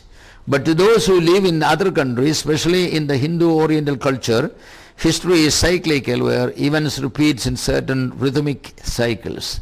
The Judeo-Christian biblical view of history is strictly linear. Cyclical history has no goal to achieve. It is moving in a circle. He's traveled in a circle. Where you are going? You are coming the same point, again and again the same point. You are not reaching anywhere. So life is seen in cycles only by them. They have no progress to make. But to the Christian, History is linear and therefore life is progress. It is moving, from event to event. Every day you are making progress towards the goal. Every step you take is a significant step. Every slip you make is also a significant slip. Either it slows down, the movement. The classical doctrine of recurrence is false. It may seem like some things in life repeats, the classical doctrine of recurrence, which they say that events repeat every certain years, every 14 years or 40 years, things will happen, everything. It goes in a cycle and cycle and cycle. There is nothing new, That's what in the book of Ecclesiastes, Solomon was discussing. The book of Ecclesiastes have two streams. The stream with the divine perspective and the stream with purely human perspective. The human perspective says Maya, everything, there is nothing new, everything comes back. The other stream says no, you be ready for the judgment. You are not just rotating life. There is a judgment, day of judgment comes. Remember about that. Don't be deceived by this encyclical style. So in that one, then finally the encyclical concept of events is rejected by Solomon, and he walks in the linear way. Finally, ultimately everything has an end and God has a purpose. So man is not moving in cyclical. Jiva Chakra is a false Hindu concept. It is Jiva Marga or Jiva Vadi, moving towards the final judgment and the eternal state. No one takes birth again. No one returns to infancy, childhood, adolescence, youth or midlife, mature adults or old age. None of them repeats for a man. How hard a person try or desire, he can never go back. No. It is a pagan outlook on history that teaches the cyclical history. So Eden never returns. The history of man is moving forward for good. If God is recognized, God is the director of this drama. We need to see and need to acknowledge the guiding hands of God in our life. Give Him the glory for the guidance He provides. Love Him and serve Him. He will take us to the final stage, the eternity with Him. Secular humanism and Marxism, etc., teach that man need no savior. Man could guide himself and steer his way. But since they have no definite goal to move, whatever happens, wherever man reaches, that's the destiny of a chance. History has no meaning for them. History has no meaning for them. So, we study history and it's entirely different, Let me ask, have you ever considered yourself that you are an important person in the course of the history? Or just an accident? By chance I was born, by chance I lived, by chance I died. What difference it makes? That's the way people think. The way you are living today, will it make any significant contribution in the making of the history of this world? The way you are living, you are comfortable, right? Everything you do, you think that you are in the will of God, and if you keep on moving in this direction, will you be contributing towards the making of the history? Well, that's a good question, Yes. If Apostle Paul continued in the direction he was going, Damascus and all that, well, he would have been a rabbi in the history of Judaism, but nothing more than that. But Paul made a change at the gates of Damascus. Well, God intervened in his life and Paul acknowledged the hand of the Lord. From that day on, the history of the world changed. History of the world changed. Not Paul's history, the history of the world changed. Then he was described as a man who turned the world upside down. That's what they say. The man who turned the world upside down has come here also. Wherever he went, trouble after trouble after trouble. That's all what Paul had. When you think about, read through the book of Acts, every city he went, he was received with garlands. He was always received with the stones and clubs and all. But Paul was making progress in the history of the world. The world, changed. Paul changed the world. Yes. Thank God for the wind and the ice. Yes. Yes. So I think we need to be a little more, conscious about this. So we know, You have any questions? We don't take a break today. I will go a little early because I need to drop somebody at the railway station 3:30 in the morning. So, yes. You have any questions on the history, This was not a study on history, but I wanted to emphasize that Christ is the center of the history, and history is not encyclical, but it is linear. History has a beginning and an end. Only the Bible could give you the correct history. History is not the record of events. History is the interpretation of the events. And you are a historical person. You can make yourself even the more historical if you realize that God has a plan and purpose for you. Then you ask that question to God, what you want me to do, Lord? As my friend said, that if the sum and substance of the life is getting up, eating breakfast, dressing, going to work, coming back home, taking a shower, sitting before the TV, watching the program, eating a nice dinner, going to bed, getting up in the morning. This whole course repeats for 30, 35, 40, 50 years, and then breathing the last, and then taking a small column in the obituary page of the newspaper. If that's all your life, you're not contributing anything. There are millions and millions others to do that.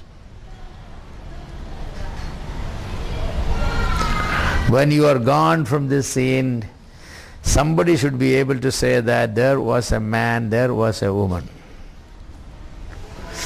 who has contributed something for the welfare of the humanity. Something. I think you can contribute. It's not something, many things, at least something. But that depends upon you acknowledging that your life is significant to make the world history better, that God's hand is in your life, and you cooperating, you asking the Lord every day, Lord, what you want me to do today, that will make a significance for your purpose. If you do that. But then that will be a hard history, because when Paul found out what God wanted in his life changed. It was a difficult life. William Carey's life was difficult. Hudson Taylor's life was difficult. David Livingstone's life was difficult. For that reason, anybody who wanted to commit himself to make a purpose in life in this world will be difficult, because life in the other world is going to be extremely joyful. If we suffer with him, then we can reign with him. So the calling is not only to contribute something here, the calling is to share the glory with him. For that one, he wants to make sure that you suffer as much as you can here, so that you finally the day comes, you cry, and Lord, won't you take me home? I hate this world, I want to be with you. An average person, he wants to live a day longer here, right? Right, that's 98-year-old, old man, or, when he is having his last breath, we rush him to put him on the ventilator, because, he himself really wanted to live one more day. An old Ammachi fell down from the bed.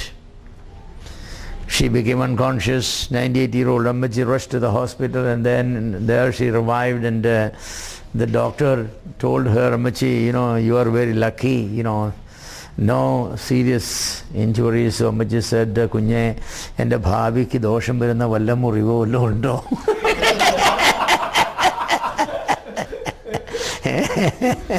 Any wound or any bruise that will affect my future? 98-year-old Ammaji is asking, she is concerned about her future. So that's a natural tendency. He wanted to live a day longer. But that tendency is not there for a godly man when he said that, for your sake I want to live. God, you think that if I live one more year I can contribute towards the welfare of your kingdom for others? Then let me live. If not, Lord, take me home. I don't love this world. I only live for others. If I cannot contribute anything for others, then take me home. I would like to be with you. Yes. Our perspective changes. Our perspective changes. Paul said that. Actually, the Lord came to Paul, I believe, that in Philippians we read that, He says that I'm in a difficult situation. I do not know what to choose, to leave or to go. It's better for me to go. But then, the Lord probably came to him and said, Paul, you have been laboring for me so much, you have been in jail and this and that, your whole body is bruises and scars, and you know that you are a weak person. If you like, you can come upstairs and rest with me. Or, he still wanted to do something more, then you can. So, Jesus said, I need an answer about it. So Paul labored on it. When he was writing that, he said, I'm between the two, torn I'm in between the two. I don't know which one to choose. Then finally said, I have chosen to be with you for your sake. Living on this earth, I can contribute little more for your welfare. Yes, that was the only reason. He had no wife, no children, nobody. Why should he live here? He can go and be with the Lord. But he said, more beatings, more hittings, more this, more that, more travels, more hunger. Because by living, he can contribute to others. And that's exactly the way. If we only contribute to our children, it's material things, this and that, Some people live only because they wanted to, the children also want them to live little longer because, Apacha will come and take care of my grandchild, I can go to work. So in the old age, that's what Appacha is in Calcutta taking care of the son's child, Ammachi is in Bombay taking care of the daughter's child. What is the purpose of Appacha's and Ammachi's life? It's only one. When the grandchildren get little older, start going to school, parents will be thinking, sons will be thinking, Appacha too old now, they are no useful. So they will put them back in Kerala and ask some, maybe some house nurse or home nurse or somebody to take care of Appacha and Ammachi, Appada avaru parayunnu Appacha kashtapeduttade Karthavu ini ange eduthalum veliya kuzhappomonnum.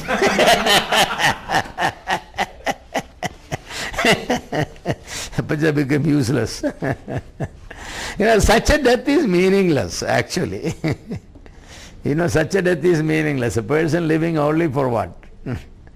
No, you should be asking the question, Lord, am I contributing towards your kingdom? My life, does it contribute to anybody's welfare?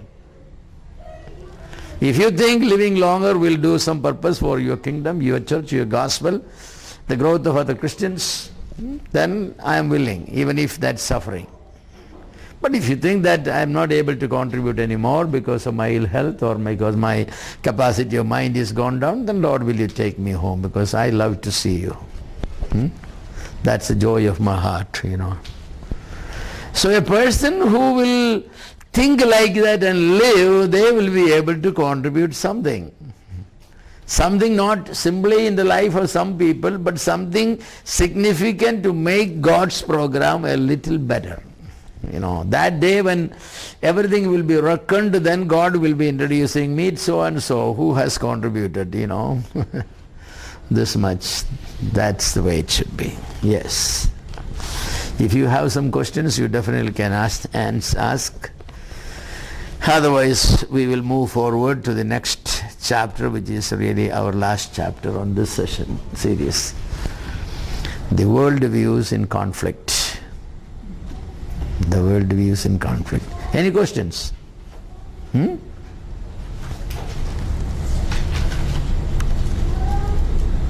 No questions? I didn't challenge your minds at all. Mind is going through the challenge. Mind is going through the challenge, yes. Well, that's a challenge, yes. That's a challenge. Should a Christian study other worldviews? or we should be satisfied with our Christian worldview? This is a question, Should a Christian study other worldviews? Well, I believe the Christian need to know what are the other worldviews so that he could defend the right worldview by defeating the wrong worldviews. That's the purpose of our knowing other worldviews. We are living in a pluralistic society. Means that, the many religions, many political parties, many concepts, many philosophies. It's a pluralistic society. It's not, a society where one idea. No. Many gods and many goddesses. Oh, what do we have? Wherever we, turn. Actually, we are living in India. It's not only pluralistic, where Christianity is a minority. Therefore, Christian worldview is not necessarily the worldview that everybody is following. It's a Hindu worldview. It's a secular worldview, more to say that.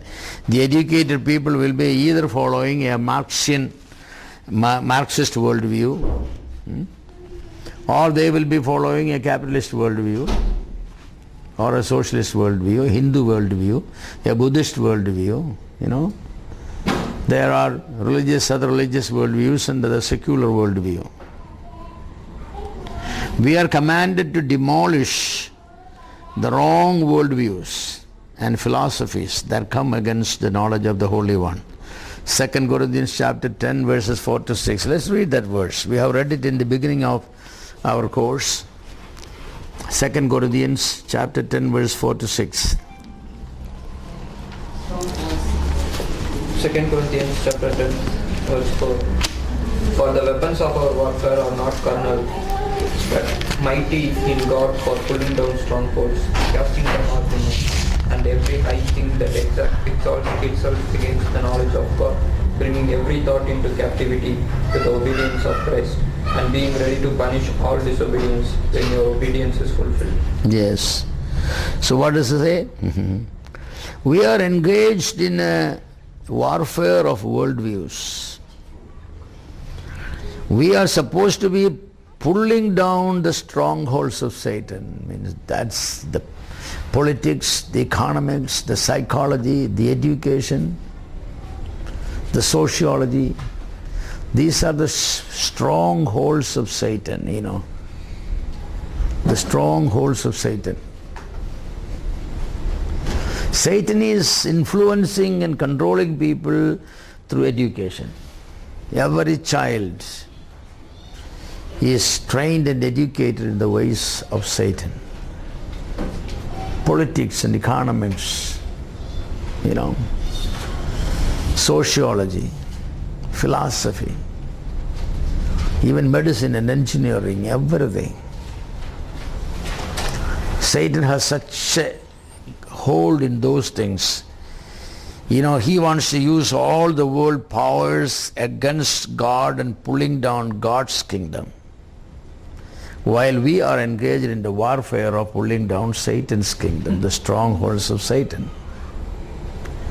Satan knows very well about Christian worldview. But we people, we don't know about Christian worldview nor the other worldview. We only know our immediate needs, how to be fulfilled about it. This is. How are we going to pull down the strongholds, casting down imaginations and everything that exalteth itself against the knowledge of God, and bringing into captivity every thought to the obedience of Christ. Bringing into captivity every thought means every discipline. Bringing into captivity every discipline. The 12 disciplines we have talked about, whether it's theology, it's philosophy, it's education, it's economics, it's geography, it's history, it's biology, anything. You have to bring them all to the knowledge of Jesus Christ. You will study biology with the specs of Christ. You will study economics and or philosophy, anything with the specs of Christ. That the glass you will bring on, put on. Yes, There's a big difference. There's a big difference. If you don't have the right perspective, I tell you, the little compromises we will make. Oh yes. Some of you may have watched the movie. What was the movie? Name of the movie? Changing Times. Change of Times or Changing Times? You have seen that movie? It's a Christian movie made, not very long, but it's excellent for youth. That says that a little compromise you make, a very little compromise you make on a little thing, in 25, 30 years later, that will be so dramatic, so dramatic. You won't realize that. You won't even realize the world changes. So they have done an excellent job in that movie. I like to recommend that movie. I think Changing Times or Change of Times. That's excellently done. Especially young people need to, how we need to be conservative and fundamentalist, holding on to our ground, because Satan wants to pull down our grounds. How is he going to? He is encouraging us to make a little change. A little change. And that little change is going to destroy the whole thing. Yes. Princeton University in America is a great university. It's a liberal university now. It's not very, liberal arts and science. Any subject, very liberal. But it started out as a seminary. Princeton was started out. Harvard started as a seminary. Yale started as a seminary. They were all started as institutions to train people for ministry. Then added. So when Princeton was becoming, they hired one person whose philosophy was a little bit different from the conservative fundamental thing. At that time, certain professors, conservative professors, opposed to it, but they did not listen to it. Princeton became liberal. Then from Princeton came what seminary? My memory.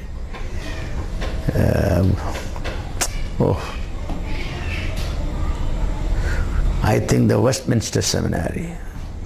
Then came the Faith Seminary. The same thing repeated. Every one of those institutions started out as very conservative and fundamental for the believing the Bible's inerrancy and all, the deity of Christ and virgin birth and all. But they, for the sake of the quality of education, they have brought in intellectuals, who are trained in secure campuses. That changed the whole thing. Little bit thing is necessary. That's what the Lord said, a little leaven of the whole thing. You cannot make even a small amount of compromise. Small amount of compromise. Yes. It is like from a baseline, it has a little angle, just 1 degree. You change, you stretch it, where will it go? From the baseline. So much different. At the starting point, negligible deviation. This is true. So we Christians have given the great job of pulling down the strongholds, casting down imaginations, that is philosophies, every high thing that exalteth itself against the knowledge of God, evolution and Marxist concepts of things and all this, even arts world, philosophy, literature, literature. Yes. C.S. Lewis, an atheist, but he became a Christian, and what great amount he contributed, the Narnia Chronicles and all that. What a change it has come. The movie name is Time Changes. The time changes, I think.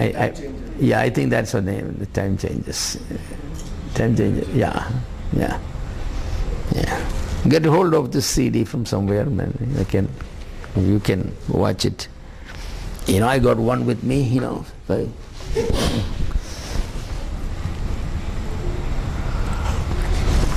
It's very interesting. So we have to bring everything, it's, to the knowledge of Jesus Christ, obedience of Jesus Christ. Every thought, every faculty of, discipline, every discipline, every branch of knowledge is to be brought to the obedience of Christ. Some of you are engineers, say, bring engineering to the knowledge of Jesus Christ. Yes. It doesn't matter what it is, literature, science, whatever it is, you can bring it. I believe that the Lord has used in the past all disciplines of knowledge, but today they are primarily in the hands of Satan. Primarily in the hands of Satan.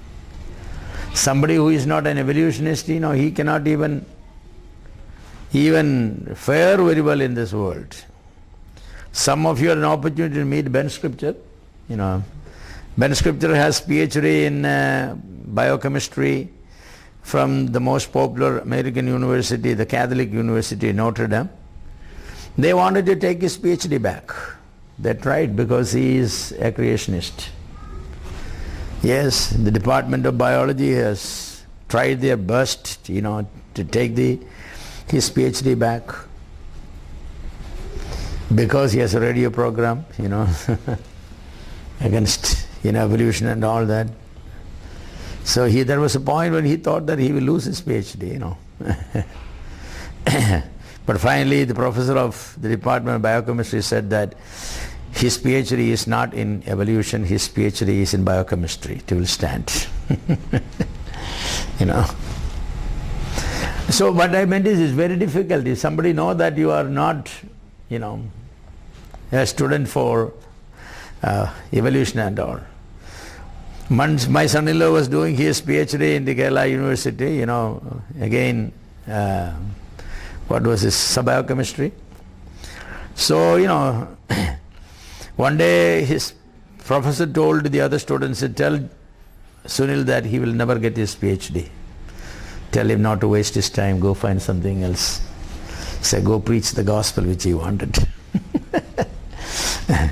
Because the professor found out that he was involved in, gospel work. He said, I'm going to give his PhD. And that's the way it is. The universities are infiltrated with atheists. They take not only proud in the fact that they don't believe in God, they take proud in the fact that they want to destroy the faith in God. Others. So anybody who is involved in, Christian activities, they're not going to get PhD. Unless it's from a Christian university or something, secular university, no.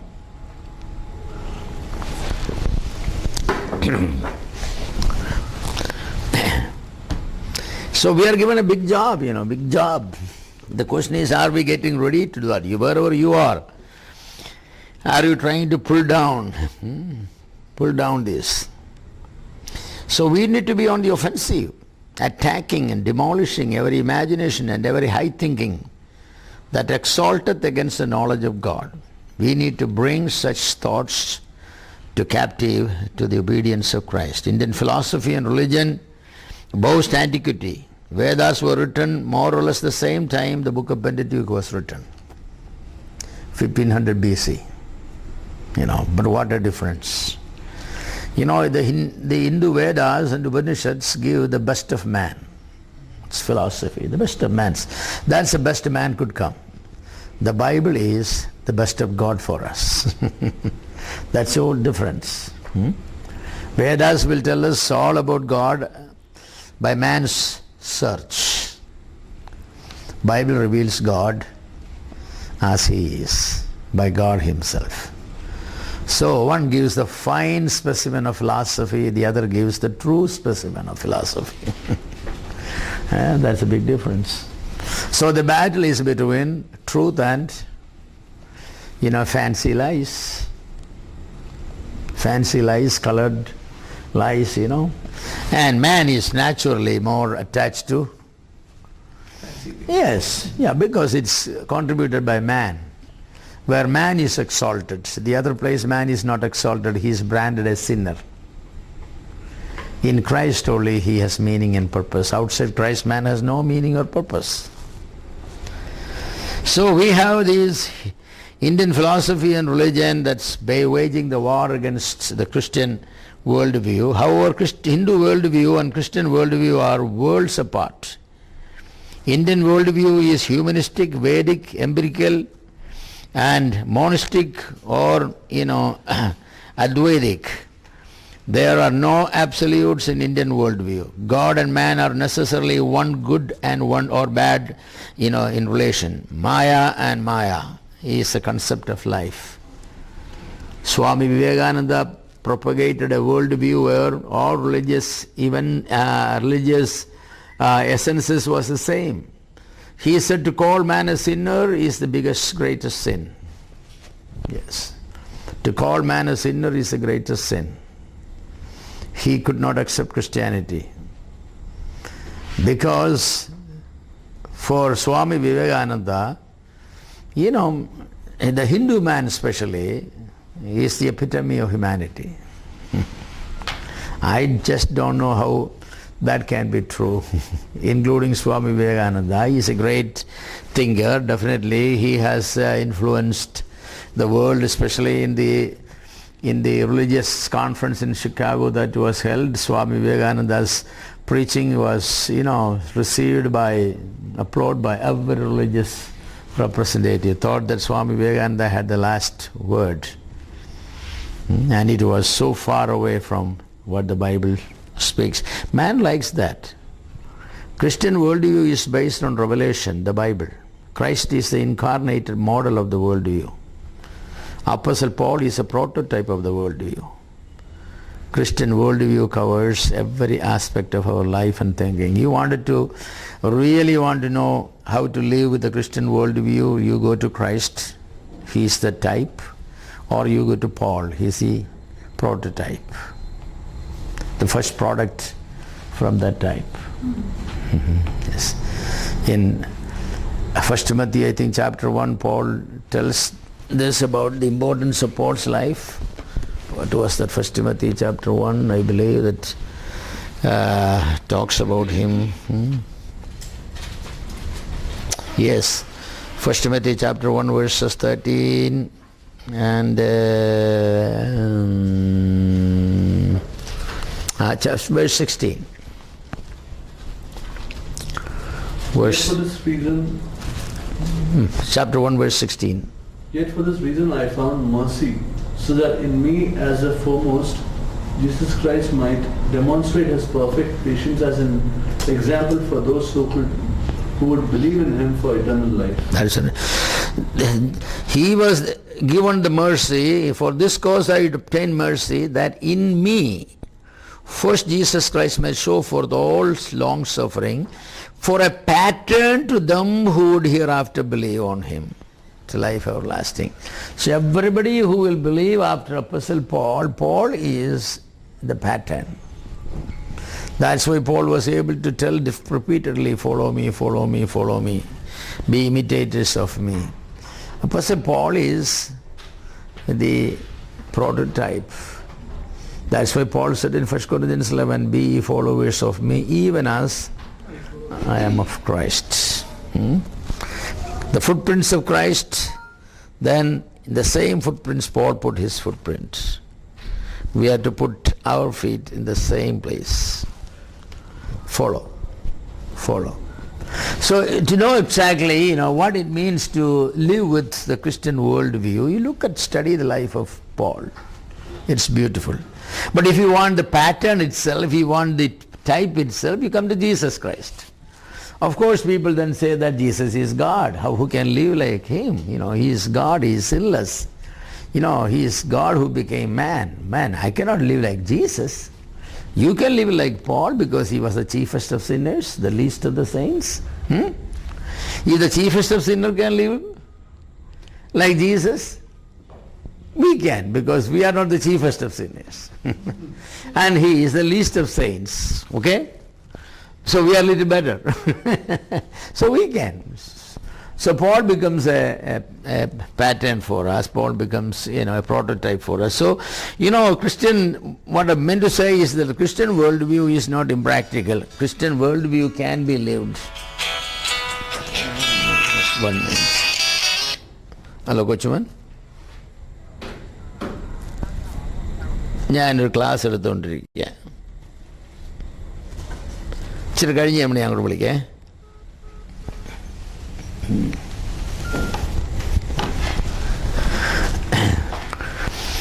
So, many people think that what all we covered and that's not practical. How can you live like that, He talked about history and philosophy and sociology and economics and all that. Even if you live everywhere else, when it comes to money, you cannot. That's where the real test comes. How can you live? The thing is, you can. If Christ could live, we can. If Paul could live, we can. If the first century Christians could live, we can. It is not we can, the thing is we won't. That's what it is. It is not I can, but I won't. I won't. It's not a question of can't, no. It's a question of would not, would or would not. And we have decided that, no, not me, not me. I wanted to enjoy life a little bit. Somebody told me that, I want to become a Christian, maybe in my 70s, when I cannot enjoy the things that I enjoy now. The old age, I want to sit and read Bible and pray to God and all that, but until then I wanted to enjoy my life. There is no enjoyment in Christianity. The enjoyment is in the world, that's where this, well, they have to redefine, I guess, enjoyment. What is enjoyment actually? Yes. One of my friends' child was, 3-year-old or 2-year-old child only. Everybody, whole members of the family were there, and the child was sitting in the muttam, the yard, and the child was giggling and as everybody thought what the child is giggling, the child was holding a snake and biting it.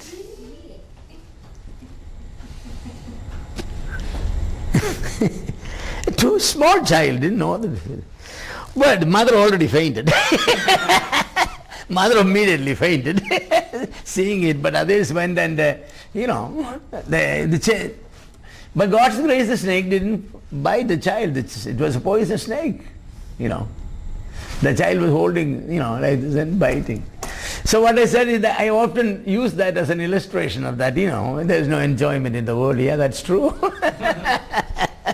The child was enjoying. Why the child was enjoying? Because the child was not aware of the danger. That's it. People are enjoying sin because they are not either conscious of consequences of the sin, or they are just deaf and blind to it, Deaf and blind to it. They don't care. They hate their life. They say, let me perish. That's what they say, let me perish. Let me perish by smoking. Let me perish by drinking. Yes. Anybody who loves their life, anybody who loves their life, anybody who cares for their lives, the best way for them to turn is definitely to the Christian worldview of life. And it is clean. It's clean. That's it, it's clean. Your conscience will be clean. Yes, yes. So Christian worldview is a biblical worldview. It is, revealed by God, and it is practiced by people. It's very practical. It is practiced by people.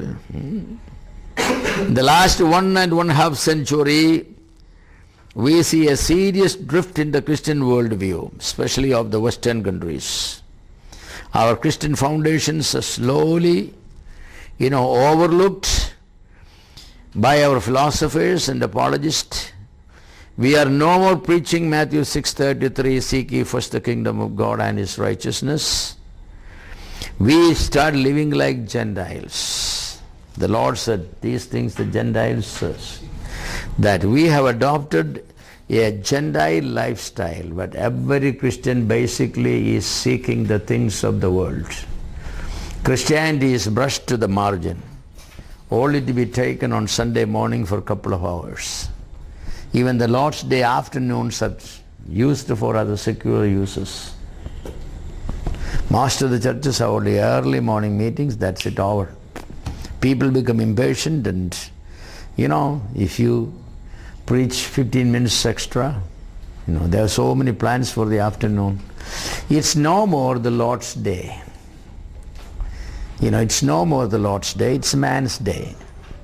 We give him a tithe of the day, 24 hours, we give him 2.4 hours. That's it. Be satisfied, don't ask anymore. Yes.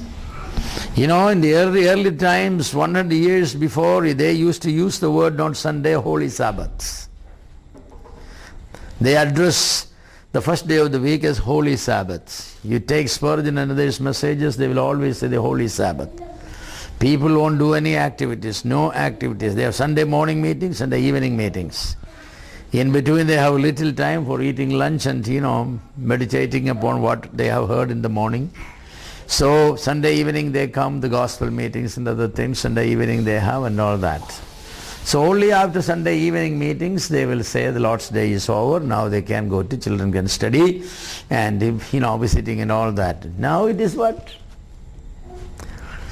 People go for tuition Sunday mornings, 7 to 10 they come for meeting here, 12 o'clock they go back to whatever they want to do, and it's no more, it's not any holy day. It is not a HOLY holiday, but it is a HOLI holiday. Even for those who do not, do any secular work, it is but this is we have to change, we have to change our fundamentals. So last 150 years we start living like Gentiles. This is sad. That's it. This is sad. We start living like Gentiles. Christians are commanded or stated to be, the salt and the light of the world. Matthew 5:13-14. We are to influence the society by our values. But today we allow the world to influence us by their value. They have already penetrated to our spiritual life, our social life, our ethical life, our psychological life. Every fabric of our life is colored by the world today. Every fabric is colored by them. We don't anymore look like. Yes. We have so many psychological problems today. Have you noticed that among Christians even there are psychological problems? Why people have psychological problems? It's because they have a psyche, they have a mind. People always had mind. See, God created man with a material part and immaterial part. The material part is our body, needs medicine, needs food, and all those rest and everything, we know that, exercise and everything.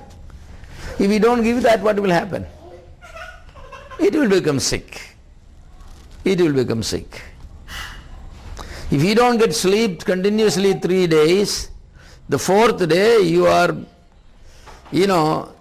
somewhat irrational, somewhat, different and upset and uneasy and all that. Because if you don't get sleep, your body is affected. God gave the material part, there is a soulish part and a spiritual part. The soul part and the spiritual part both needs its food. Man needs fellowship, that's part of the soul. He needs reading and he needs studies, he needs, fellowship with others. The social needs, parents, relations and all the things, friends and everything. We have no time for anything else. No time. No wonder man is sick, mentally sick.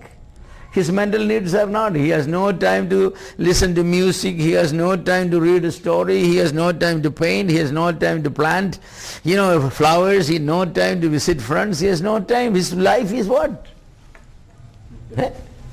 Yeah. So I guess that eventually everybody will become a mental patient. Half of them are already. And they are not normal, they are not normal, they are not thinking normal anymore. Then spiritually people are sick. That's when you backslide and all that. Your fellowship with God is gone, you don't read, you have no quiet time, you don't share the gospel with anybody. Your value system are now all gone, you are only thinking about money, money, money, better car, better home, better dress, better this, better that, better this and all these things. Well, it should not be. We should have a balanced life, Our body should have, our soul and spirit, they all should have, Then we will be a balanced human being. Our Christian worldview permits that. Christian worldview can never ignore our body or our soul or our spirit. Our relations to God, that's our spiritual matters, our social relationship with our parents, with our friends, and all that. Our physical need with the world, we have to work, we have to earn and all that. It seems like the physical has overtaken the other two. We simply survive for either we are working so that the body could lay down in a comfortable room with AC and all. We could eat nice food, maybe now 5-star is out of place, 7 stars. Or we only wanted to wear the branded clothes and nothing, that sort of thing, and we want to impress people. And man, you go to some of these places, the other day by mistake we stopped at a mall, Actually we just wanted, somebody said there's a nice mall if you want to buy something, and we went there, we didn't buy anything. We went to the big bazaar then. You couldn't buy anything less than 5,000, 10,000 rupees there. It's so expensive. I wondered who comes here to shop, and the shops were loaded with clothes and all their stuff, and who comes to buy it? But there, we didn't see any human beings inside other than the salesmen. So the world values are gone, it's gone. Vehicles were to take us from one spot to another spot, right? That's the purpose of a vehicle. You wanted to move from place A to spot B. But it's normal for that one, because your old ambassador could take you there. Old your, Maruti 800 or the Alto could take there. But what people want? People want, the newer cars. Even I don't know the names of those things, People say that bike people have. The other day, Joel said, no bike in it. That's nothing. Then he said, for 40,000 you buy one, you reach the same place. So the thinking of the man is different, it's the comfort of the physical. The emotions, the intellectual needs, the moral beings, the aesthetic needs, these are all overlooked. So man, lot of people in the mental hospital, the psychology and psychiatric departments that, counselors, they are all making money. Man is restless. Man never needs a counselor or never needs a psychologist or a psychiatrist. If his relationship with God and society and the external world, physical world is right and normal, he will be a healthy person. But it's not happening. So, the importance of teaching our Christian worldview is very, very important, because the secular worldviews will all, end us in the wrong place. Yes, we are no more practicing Matthew 6:33. We are no more practicing, we are no more salt and earth of the world. We do not have a Christian lifestyle. A Muslim has an Islamic lifestyle. They have an Islamic culture. Hindus, they also losing their culture in myth, but the Hindus are trying to, the RSS and all, trying to bring back the Hindu culture, The Buddhists and the Jains and Sikhs, and they all have, I think it's the Christians who have abandoned their worldview. They have married the world. They have married the world. And this is sad, because we Christians, especially we born again Christians, have the truth. We are the only ones who can show the world what is real life, real meaning. Who else can? And we are failing in that. Evangelism is meaningless today, because our lifestyle is telling them that gospel cannot make us any new creature. The best of Christianity is where a person doesn't smoke or drink. That's it. He doesn't rob or anything. But it's more than that. It's more than that. So we needed to, sober up, and I wanted to close at 9:30, and it is that time, yes. So, we needed to study a little bit about other worldviews. We'll just consider only 3 worldviews of that one, and then, this course will be over, and you think prayerfully what you wanted to study. Let me know. I'll be happy to help you in that way. I hope this study, I need one more session for this one at least, or 2, I don't know. Hope this study was profitable for you. I hope this won't stick, limit in your notebooks or your mind, in your intellect only. I want this to be translated into our lives when we see things. We wanted to, those who are children, we want you to influence your children to have the right worldview on politics or economics or this, and tell them from childhood that, don't look at the way others look at the world. All shining things are not gold, glittering things are not gold. We need to tell them that we have a better world, we have a better future. We don't live for this world. This is not our, this is not our final abode. We have something better. So if we can influence people like that, even on our children, then maybe we have better hope for the next generation. Otherwise, our children will start living just like any other secular child. Any other child. Won't make any difference. On Sunday we may go to church, that's it. That's the only difference. But the real difference is more than we are to pull down the strongholds of Satan. Bring every faculty of thinking subject to the knowledge of Jesus Christ. That's a great battle we are engaged in. Okay? All right.